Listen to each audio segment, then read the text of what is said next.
The budget for the city of Albuquerque now goes to the mayor for approval. This after the city council passed it last night. Here's what it does and what's going to have a lot of people talking today. It gives police officers a 5% pay hike and all other city workers a 3% raise, triple what the mayor was offering. The council is also setting aside $2 million for federal reforms to the police department.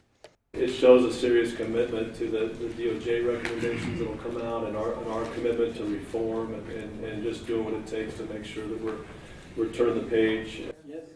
Also last night, city councilors voted 7-2 to approve a plan that would let them approve police chiefs in the future with a 2/3 vote. This idea has to go to voters before it would become official. And this morning, a consultant with the Department of Justice is advising city councilors to slow down on a plan to overhaul the Police Oversight Commission, the group that's supposed to police APD. The consultant says the city will get some expectations from the DOJ any day now. Once that happens, the two will negotiate a plan on how to make the changes, and a federal monitor is supposed to be here to enforce them. This morning, the New Mexico Board of Finance will see if there are emergency funds to pay jurors. The director of the state's administrative office of the courts will ask the board for the $463,000 boost. You see, the director says that the fund that pays juries will fall behind for the next fiscal year, which starts July 1st. He says there has been a higher demand than expected and that the courts may have to resort to writing IOUs to jurors until July. They're entitled to the compensation and they will get their compensation, but it will unfortunately be delayed. Jurors in New Mexico currently earn $6.25 an hour. Payments for jurors have been a frequent concern during the recent recession. Well, we've been telling you about the scrapbook scandal out of Tijeras for about a month now. Yeah, and it was a hot topic at the village's council meeting last night. Several people were here supporting Mayor Gloria Chavez after she accused Floyd Watson and Doris Lark of stealing scrapbooks from the senior center and then banned the two women.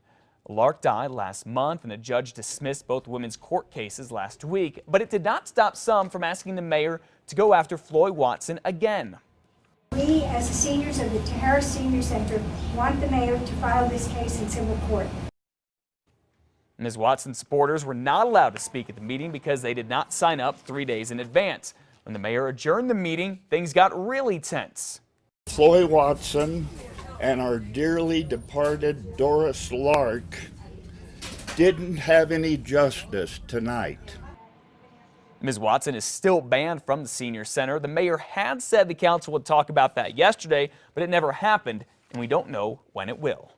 Police in Albuquerque step it up when it comes to catching crooks who are trying to steal cars. Police say auto theft is a difficult thing to investigate because oftentimes thieves make off with the vehicle, then quickly cover their tracks by ditching the car, changing the VIN number, or perhaps taking it to a chop shop. Well, it's why APD is now taking additional steps to stop car crooks and burglars in the act. They're actually using bait cars with cameras like this one. APD is always trying to stay one step ahead of suspected crooks. We feel that if we are not constantly innovative and constantly improving in what we do, that eventually the thieves will get out in front of our efforts, and we certainly are not going to let that happen. The department is also using crime stats to identify places with higher crime rates to ensure that they're putting the bait cars in the right places. Sad story to tell you about. Police in Roswell are trying to figure out what happened to a 2-year-old boy who was found bleeding in the driveway of his own home. Yeah, the child was found by his mother on Friday and sadly died later that night. Now, police say the owner of the home was inside when she noticed her 2-year-old son was missing. They say she told her 5-year-old daughter to go look for him outside, but when neither of them returned, she ended up finding both of them in the driveway. The youngest one was injured, was bleeding.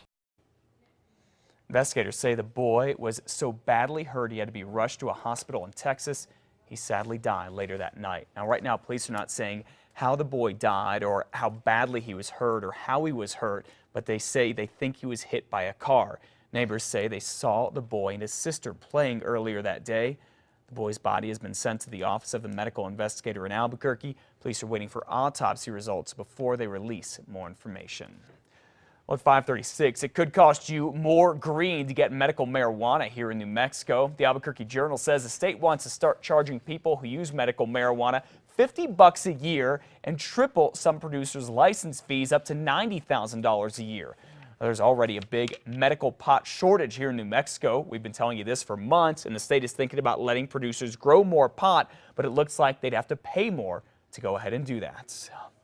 Well, a student at West Mesa High School who's battling cancer is now making a difference in the lives of other people who are facing cancer too. We're talking about Zach Lannon. He is donating football memorabilia to the Children's Cancer Fund.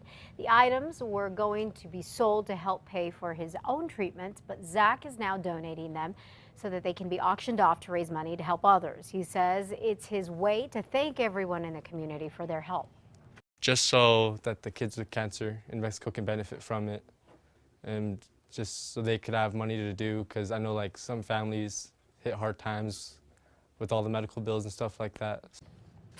Wow. Well, Zach is still undergoing chemotherapy. The House of Football, which has been raising the memorabilia for the auction, is going to give Zach, get this, a job.